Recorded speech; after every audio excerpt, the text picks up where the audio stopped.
하루의 시작을 주님과 함께 1월 19일 매일 성경 큐티를 시작하도록 하겠습니다. 오늘 함께 읽을 성경은 누가복음 7장 1절에서 17절까지입니다. 우리의 몸과 마음, 뜻을 다해서 함께 읽도록 하겠습니다. 예수님께서 이 모든 말씀을 백성들에게 하신 후 가버나움으로 가셨습니다. 어떤 백부장이 소중하게 여기는 종이 있었는데 병들어 죽게 되었습니다. 백부장은 예수님에 관한 소문을 듣고 몇몇 유대의 장로들을 예수님께 보내어 자기의 종을 고쳐달라고 부탁하였습니다.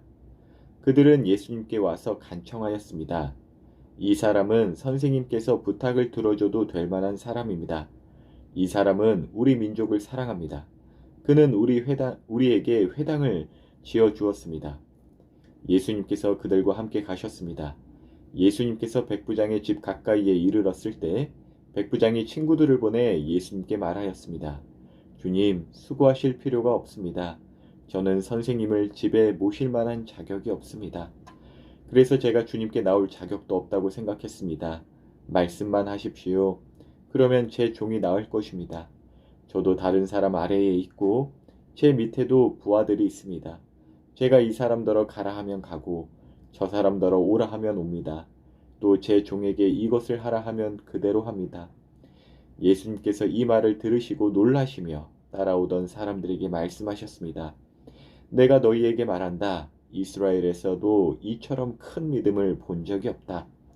백부장이 보냈던 사람들이 집으로 돌아가 보니 그 종이 나아 있었습니다. 조금 뒤에 예수님께서 나인이라는 마을로 가셨습니다. 제자들과 많은 사람들도 예수님을 따라 함께 갔습니다. 예수님께서 성문 가까이 이르렀을 때 죽은 사람이 실려 나오고 있었습니다. 그는 과부의 하나밖에 없는 아들이었습니다. 마을 사람들이 그 과부와 함께 있었습니다. 주께서 그를 보시고 불쌍하게 여기셨습니다. 예수님께서 아이의 어머니에게 말씀하셨습니다. 울지 마라. 그리고 관에 손을 대시니 관을 메고 가던 사람들이 걸음을 멈추었습니다. 예수님께서 말씀하셨습니다. 소년아, 내가 너에게 말한다. 일어나라. 그러자 죽었던 사람이 일어나 앉아서 말하기 시작하였습니다. 예수님께서 그를 어머니에게 보냈습니다. 사람들 모두가 두려움에 휩싸였습니다. 사람들은 하나님께 영광을 돌렸습니다. 위대한 예언자가 우리 가운데 나타났다. 하나님께서 당신의 백성들을 돌보아 주셨다. 예수님에 대한 이 이야기는 온 유대와 그 근방에 두루 퍼져 나갔습니다. 오늘 본문에서는 예수님을 만나지 않았어도 만난 사람과 예수님께 구하지 않았어도 구한 사람이 나옵니다. 예수님을 만나지 않은 사람이란 본문에 나온 로마의 백부장이에요. 100여 명 정도의 병사들을 지휘하는 사람을 백부장이라고 하는데 주변에서 이 사람에 대해 말하기를 참 어진 사람 같아요. 그러니까 자기 종의 병 고침을 위해 장로들을 통해 예수님께 구하는 장면을 보면 참 너그럽고 또 슬기로운 사람인 것은 분명합니다. 그리고 예수님은 장로들의 부탁을 듣고 백부장의 집을 향하여 가고 있었죠. 이스라엘의 장로들은 백부장이 자신들에게 한 착한 행동을 앞세워서 예수님께서 가셔도 될 만한 사람입니다. 막 이렇게 부탁하는 장면이 나오는데 저는 이 장면을 보면서 이전에 하신 예수님의 말씀이 생각나더라고요. 바로 어제와 엊그제 본문이죠. 너희에게 잘해주는 사람에게만 사랑하면 무슨 칭찬이 있겠느냐. 원수나 은혜를 모르는 자들도 사랑해야 칭찬받을 것이라고 하는 하나님 나라의 정의 그리고 그 은혜에 관한 말씀이었죠. 그래서 저는 예수님께서 백부장의 집으로 가시기로 결정한 이유가 백부장의 선행, 착한 일에 꼭 있지 않다고 생각합니다. 그렇다고 백부장의 착한 일이 무시되는 것은 아니지요. 분명하게도 성경은 선한 일을 권면하고 또 그것을 당연한 것으로 하나님을 나타낼 수 있는 우리 사람의 마땅한 일이라고 합니다. 하지만 예수님은 자기가 방금 가르친 말씀에 위배된 행동을 하지 않으시기 때문에 백부장에게로 가는 그 주님의 발걸음을 백부장의 착한 일에 원인을 두어서 생각해서는 안 된다라는 것이에요. 오히려 종교적으로 적합하지 않은 자, 하나님을 만나기에는 너무나 부족한 자들에게 발길을 돌리시는 그 하나님의 은혜를 이 누가는 계속해서 누가복음에 나타내고자 하기 때문에 우리는 그 저자의 의도의 목적에 맞춰서 이 내용을 볼 수 있어야 한다는 것입니다. 자, 그 은혜의 발걸음이 우리에게도 언제나 다가오고 있어요. 그럴 때 우리는 어떠한 마음을 가져야 하는지, 육체를 입고 계셨던 그리고 입고 오신 저 하나님이신 바로 예수님이 백부장의 집으로 가고 계시는 그 장면을 오늘날 우리에게 적용해 본다면 아마도 가장 가까운 모습은 예배의 자리, 말씀의 자리, 기도의 자리일 것입니다. 우리는 하나님의 은혜가 나에게 다가옴을 믿고 또 기도하고 구하지만 때로는 그 기도 자리에서 하나님을 이리로 가라 저리로 가라 할 때가 있어요. 그리고 말씀의 자리에서도 내가 듣기에 좋은 것, 또 내가 듣고 싶은 것만 듣고 또 나의 어떠한 마음과 이해 안에서 하나님의 말씀을 판단하려고 하지 그 하나님의 말씀이 나의 삶과 나의 이해를 판단하도록 맡기지 못한 때가 있잖아요.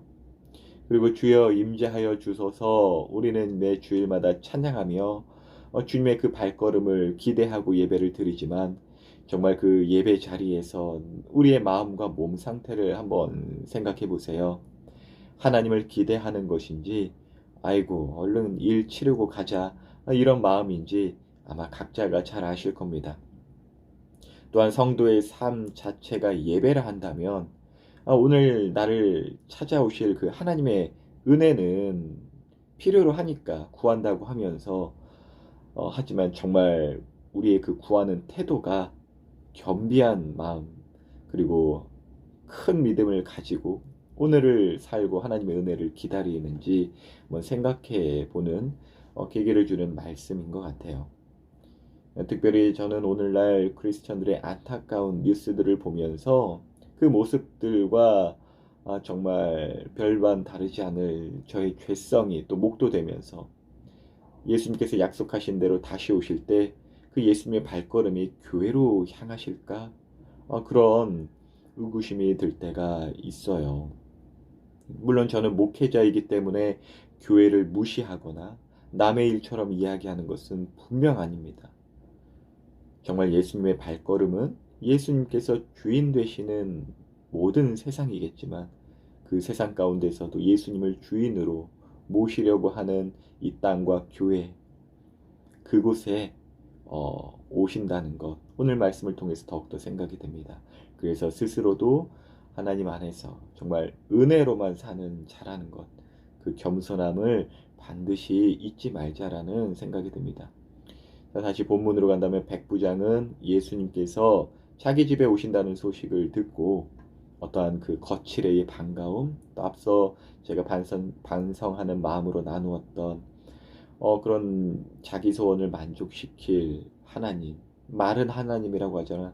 하지만 종처럼 여기는 그런 마음으로 예수님을 반긴 것이 아니라 또 나를 꾸미려는 어떠한 액세서리처럼 반긴 것이 아니라 나 자신을 종의 자리로 두고 예수님께서만이 우리 모든 것의 주인이시라는 그 고백하는 믿음으로 예수님을 반기고 있어요.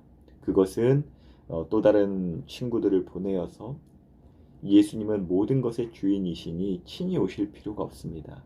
나는 그리고 나의 집은 예수님을 이렇게 맞아들일 만한 자격조차 없습니다. 그러므로 말씀만 하십시오. 움직여도 우리가 움직여야지요. 움직여도 병이 움직이고 움직여도 복이 움직이는 것이지 정말 움직여도 세상이 움직이는 것이지 하나님께서 우리의 어떠한 대로 움직여서는 안 되시는 것이지요. 예수님만이 우리의 주인이십니다라는 큰 믿음의 고백이 바로 오늘 본문에서 나타납니다. 반면에 모든 것이 이스라엘 중심으로 돌아간다면서 착각하고 살았던 유대인들 그래서 하나님마저도 물론 자신들을 사랑하신다라는 그 마음을 갖고 시작했으나 그것이 자신의 이기심과 어떤 선민 사상과 결합하여서 다른 사람들을 종교적으로 적합하지 않은 자들, 자신의 기준에 맞추어서 하나님께 적합하지 않은 자들이라고 하면서 하나님마저도 자기에게 적합한 구조로서 모든 율법을 다 자기 욕심대로 다 바꾸었어요.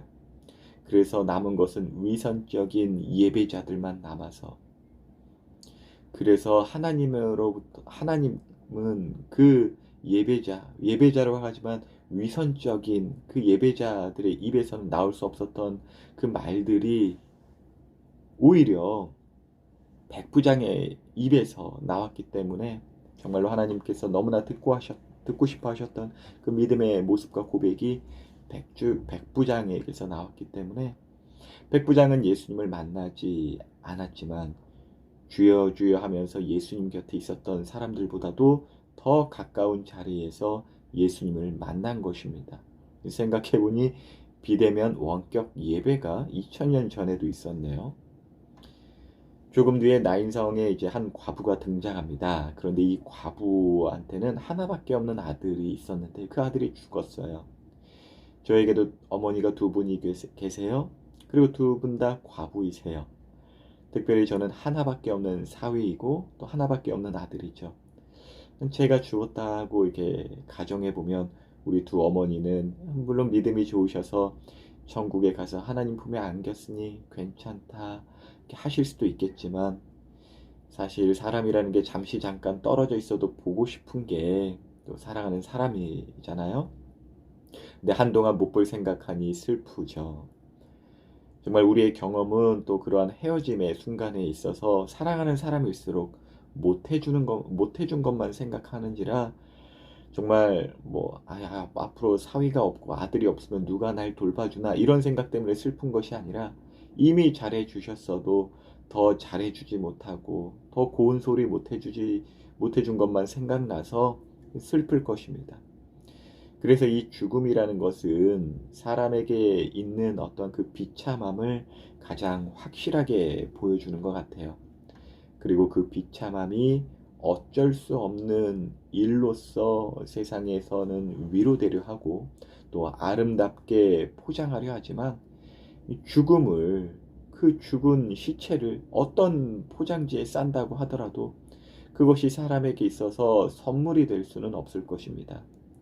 그래서 지금이나 그 당시에도 죽은 자의 가족을 위로하는 방법은 사람이 죽는 게 당연하지라는 말과 함께 또 죽은 자를 아름답게 기리는 방법뿐이었고, 살아남은 자들 또한 죽음으로 향하는 나 자신의 그 비참함이 하나님의 형벌임을 당연하게 받아들일 수밖에 없었습니다. 이것이 사실은 정이라면 정의로운 일이고 공이라면 공의로운 일인 것은 분명합니다. 죄의 삭은 사망이기 때문이죠. 그래서 너무나 비참하고 너무나 당연한 일이라 구할 수조차 없었던 그 죽음으로부터의 해방. 그런데 우리가 구할 수도 없었고 받을 자격도 없었던 그 죽음으로부터의 해방의 소식, 부활의 소식을 어떠한 불법을 통한 것이 아니라 하나님의 은혜 안에서 펼쳐지는 그 정의로운 방식, 공의로운 방식으로 실현시켜 주신 분이 계셨으니, 그분이 바로 우리 예수 그리스도이십니다. 그래서 우리는 구할 수 없었어요. 물론 죽음 앞에서 살려주세요라고 외치지만 하나님의 형벌이라는 그 공의로운, 그 정의로운 방식 앞에서, 다가온 죽음 앞에 우리는 무력할 수밖에 없다는 것입니다. 그런데 주님께서는 친히 찾아오셔서 그 하나님의 형벌을 자기가 온전히 다 받으시고 우리로 하여금 공의로운 방법으로 생명을 주시는, 그래서 이 땅의 삶이 너희들 그 비참한 어떤 생각대로 혹은 그 비참함을 가리는 여러 세상의 방식대로 상상하지만, 그러나 그것이 아니다.